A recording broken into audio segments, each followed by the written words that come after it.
Y'all, no one was more surprised than me when Heather Thompson turned out to be the MVP of the race wars. But listen, I give credit where credit is due. I got my notes. I hope y'all got yours. Let's get on into it.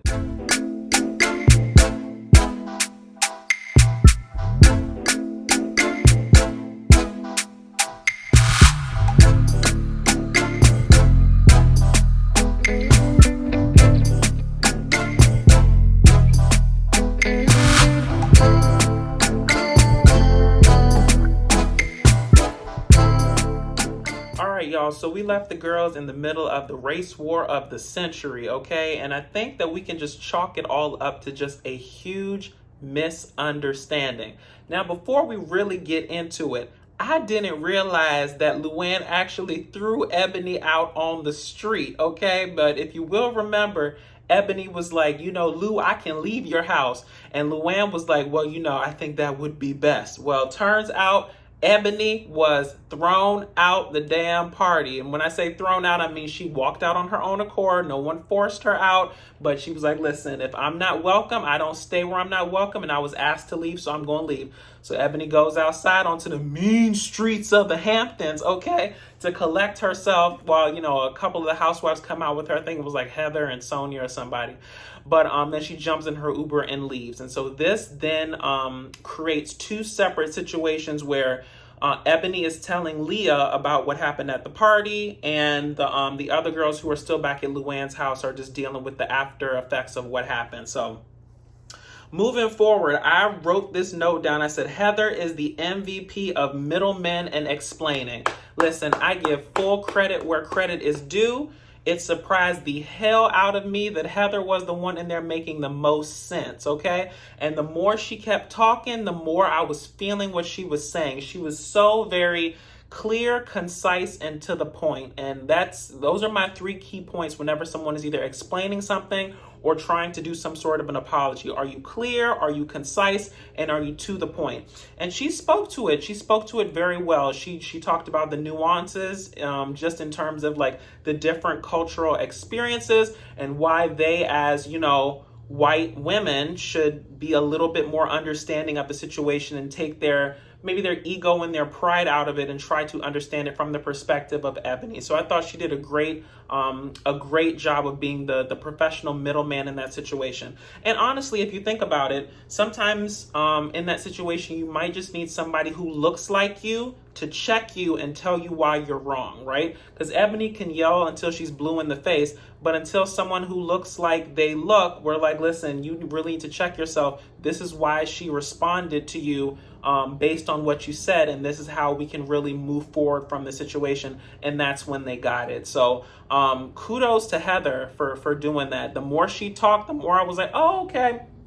And then we're going to fast forward a little bit to when she came back to the house and she was talking to Ebony and Leah in the bed. Now, the more she talked, the more the little tingles happened in the back of my head trying to remember what Heather did on the show, because that's the big mystery in my mind.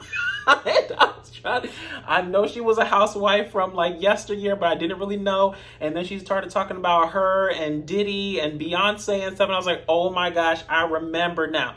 She was like the design director or the design marketer with Diddy on Sean John, right? So she is very indoctrinated into the Black experience, elite Black culture, and she knows that that area and the struggles therein and the greater struggles, or at least she can speak to what she's seen in a very, very real way. So I thought that was amazing. So good for Heather. Listen, her training with Diddy, Beyonce, and whoever the hell else she worked for did her well, because she was very excellent in this whole situation. Now, moving on, the girls, what I really liked is that they faced it head on. They got back to the house. They had their little moments with, different people sharing the story, trying to figure out where to go. Heather was basically playing the professional middleman, going to Ebony and being like, I think we should have a talk about this, and then going to LuAnn and saying, this is where they're coming from. Let's have a talk about it. Let's hash it out. And what I liked about it is that they didn't really let it stew. Like they let it calm down for a bit so that the anger and the emotions could subside a bit. But then they attacked it headfirst that night, which I thought was really, really great. Now, Ebony's explanation, I thought it was very, very clear, concise, and to the point. I thought she did an excellent job. When Ebony is calm and she's, you know, in her right emotions and in charge of everything that she's going through, she is just very clear, concise, and to the point. And she explained it in a very, very great way. I think it was another master class from her, and just in terms of how to explain a situation that perhaps you didn't act the best in, and why that was, right? The triggers that led to the way that you acted.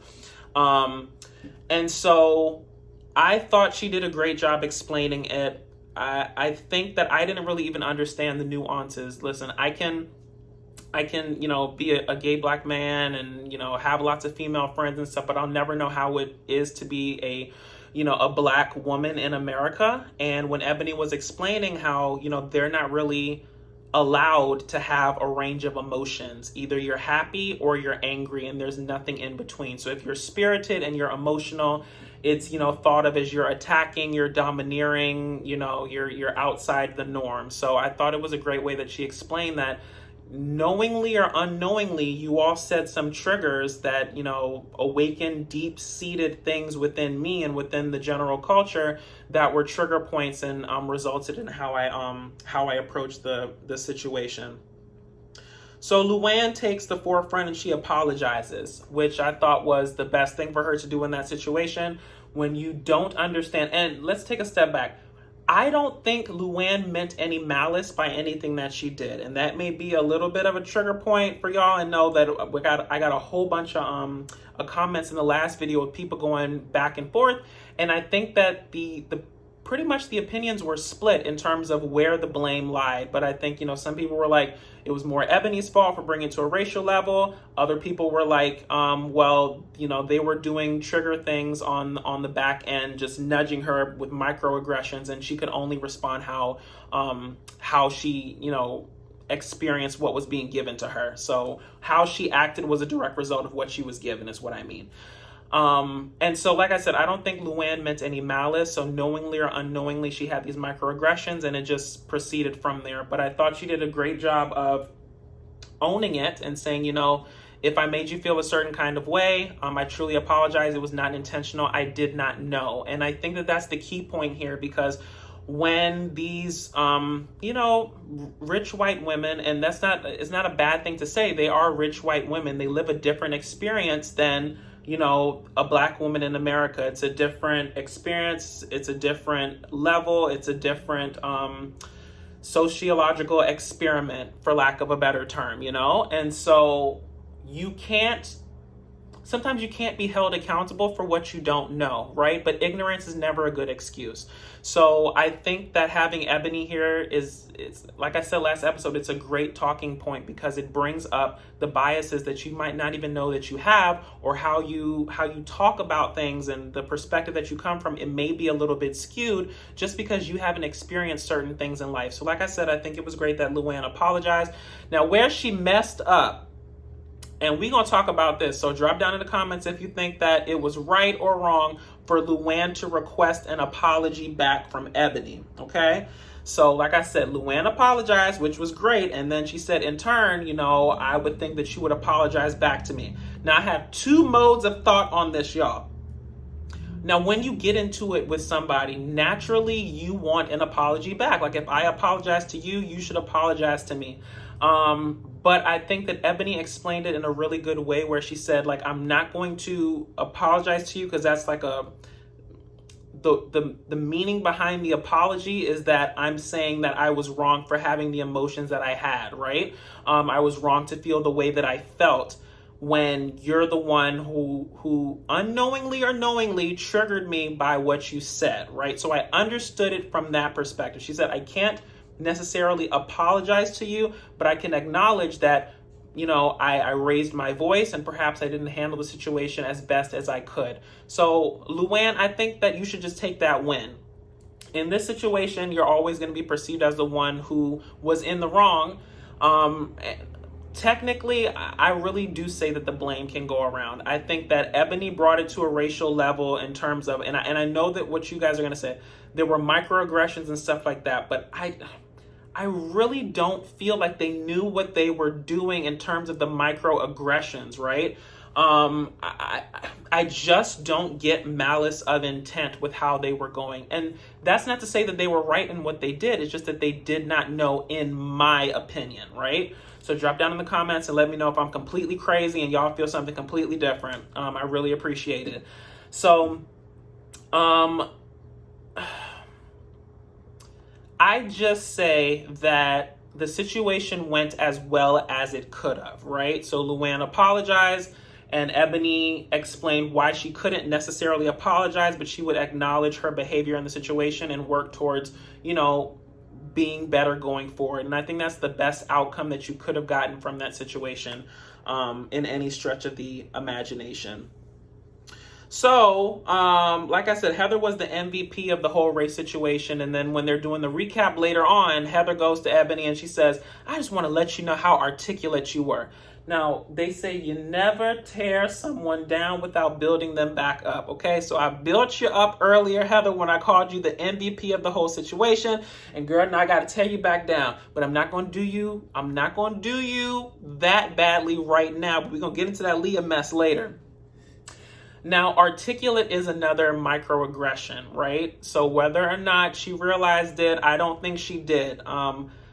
If you look at it on the surface, Ebony is a newscaster. Ebony, does podcasting. Ebony has a law degree. If Mama wasn't articulate, it would be a problem. like you calling her articulate is basically just reinforcing that, she has an education and she went to school. She is who she's supposed to be, right? But in the Black culture, when someone from a different race, a white person calls you articulate, it's sort of taken in a way that you are different from the norm, right? Because I guess stereotypically, Black people aren't able to converse properly. And I said it's a stereotype. It's not true. I'm living proof that I'm living proof, and many of you who are watching the video are living proof that, Black people can converse in many different areas, ways, spaces. So that's just, it's nonsense. But, stereotypically, that is what's thought of when, someone's saying, oh, you're so articulate. It's just basically saying that, you're so different from the norm. So was it a microaggression? It was, but it was a light one. And from where Heather was coming from, I don't think she meant anything by it. So we're just going to gloss over that, just like Ebony did. Now, a really, really great part of the episode that I liked was when Ebony saw Sonia. And when I say saw her, I meant the color purple. She saw her I see you. And I really like the bonding moment that's happening between Ebony and Sonia, because they always say, if you're the smartest person in your group, you need to find a new group. If you're the richest person in your group, you need to find a new group. If you're the most educated person in your group, you need to find a new group, and so on and so forth, right? And Ebony really sees Sonia for who she is in spite of the place that the group has put her in. The group has sort of put Sonia in a position where, she's just what's that saying? The redheaded stepchild. She's just the one, she's just over there. She's the one that's, always going through something, never really got completely off the ground, is always, maybe a few steps behind the others. And that can sort of weigh on you, especially with everything that Sonia's going on with in her life. And you can see it reflected in this light depression. And I feel like it's probably deeper underneath the surface, but Sonia is so good about, seeming upbeat and moving forward in her life that you don't really see the extent of it. But you can just imagine how upsetting it would be to be so close to having your life on track and then for it to continually be pulled away from you. So, and the other ladies don't really do any good service to the situation. I mean, they say that they care about Sonia. They say they do X, Y, Z, but sometimes, they're the ones who attack her the most. And sometimes they say that your friends are the ones who treat you the worst sometimes. But knowingly or unknowingly, they put Sonia in this position. But I really like the bonding moment between her and Ebony, and how Ebony is just really trying to build back up Sonia's confidence, and, you know, knowing like, you are great, you are amazing, you are worthy of love, you have so much more to give back to life. And I thought that was great. So we find out that apparently Ebony knows this master matchmaker, and she's gonna hook Sonia up. So I can't wait to see them go to Philly and find her a new man. So the girls go fishing, which I thought was highly boring. Drop down in the comments and let me know if y'all were bored too. But if you think about it, after the explosive situation that they had earlier with the whole race thing and the race wars, I think they were due for some boring fun. Now, Ebony claims that she almost died. Now, we're going to talk about it. We're not going to spend a whole bunch of time on it, but we're going to talk about it for a little bit. Ebony was not about to die, okay? Ebony was probably maybe about like knee deep in the water. And I guess the tide came in and it got a little bit, you know, shaky out there. Now, the whole gag of the situation is, while Ebony is over there screaming her little head off, talking about, you know, she finna die, and all this other stuff, the other ladies are on the shore just watching her and watching it all go down. And, you know, I found it funny that not one of them tried to help. But listen, even when you're on the plane and the oxygen mask come down, they say, put the mask on yourself first before you help somebody else. So they sitting over there like, you know, we drive. We okay. We're on the shore. We're fine. This is your issue, okay? I'm not even going to say that was so wrong, but I'm not even going to say what I was going to say, y'all. I'm trying to be good. I'm trying not to be messy, but they was probably like, girl, you need to call on your ancestors to help you, okay?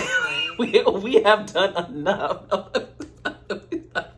I strike that from the record, counselor. I didn't mean that. I did not mean that. Okay, moving forward from there. The girls sit down to have like a nice little beach meal, and Ebony talks about inviting the ladies to her election party. So this is when it sort of goes a little bit left between Leah and Heather. So Ebony says she's inviting the girls to election party. Leah says, oh gosh, I don't really want to talk about politics right now. You know, I just want the world to go back to how it was. I'm not really sure if I'm voting. If I do vote, it will be for Biden. But it's not because I necessarily like what he's doing. It's more so I just want the world to go back to where it was. Now, before Leah is even able to get the last syllable out her mouth, you see Heather crunked up, ready to say something. She said, listen, Mama, don't be self-righteous right now. Like, I don't need this from you right now. She's like, no, I just want to ask a question. And then she asked the exact question that she said not to ask. I just wanted to know if you were voting. Girl, Heather, how can you be so emotionally intelligent in one scenario and so emotionally dumb in the other? The girl didn't want to talk about politics. That's a trigger point. When Hurricane Leah comes for you, you have to know when to stick and move. So I just thought that was just ridiculous. But you can see where the seeds of the future argument were built from there. So we get back to the house, and Ebony, whether knowingly or unknowingly, gaslights Leah. Ebony should have known that Leah is going through stress, struggles, and strife in her life, and Mama is not in the best frame of mind. Mama is in the frame of mind that if I think about the grandmother, I'm going to cry and I'm going to fall apart. So if you give me something else to focus on, I'm going to focus on it and I'm going to attack it. It's all about misplaced anger, okay?